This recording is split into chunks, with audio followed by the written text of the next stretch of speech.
at nag-aaral po sa Manganis Integrated School.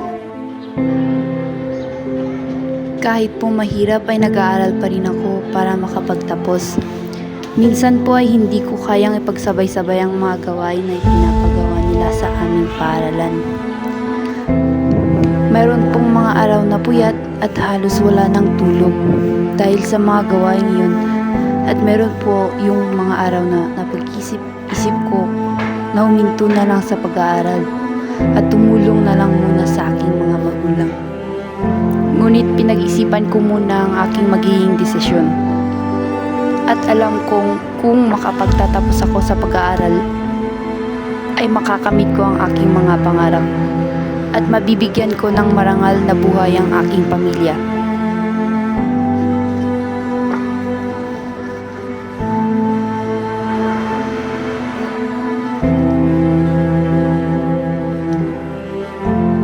Kung makakapagtapos ako, ay magagawa ko ang mga gusto kong gawin.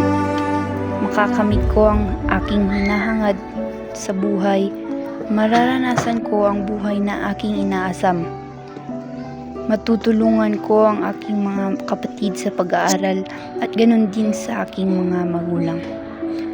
Alam ko rin kung makakapagtapos ako ay mas magiging suportado ang aking mga magulang.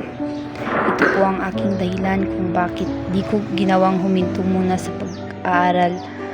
Bagkus ay ipagpatuloy ko na lang ang aking pag-aaral upang mabuhay akong may pinag-aralan at makamit ko ang aking buhay na matagal ko na pong pinapangarap. Karen, makisagutan ng tanungin. Okay, class. Kanino inialay ni Rizal ang filibusterismo?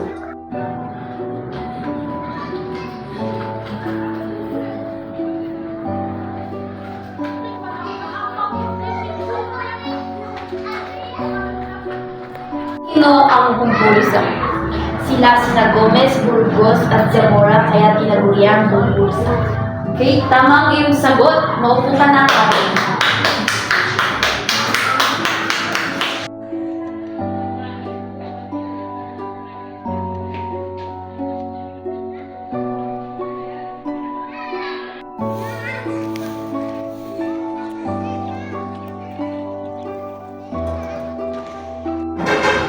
Ako nga po pala si Crystal Mayflor, 16 years old.